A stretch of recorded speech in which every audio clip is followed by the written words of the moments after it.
Всем привет, друзья! Сегодня в работе New Star 001. Это та же самая Geely Tugela.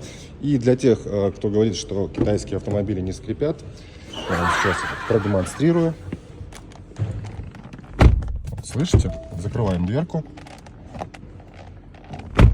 Какие скрипы. Вот.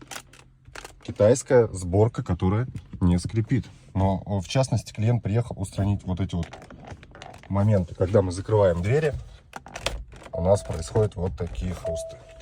Будем исправлять. Исправили мы проблему скрипящих ручек. Теперь ничего не скрипит. Поэтому, друзья, обращайтесь, ставьте лайки, подписывайтесь. Всем пока-пока.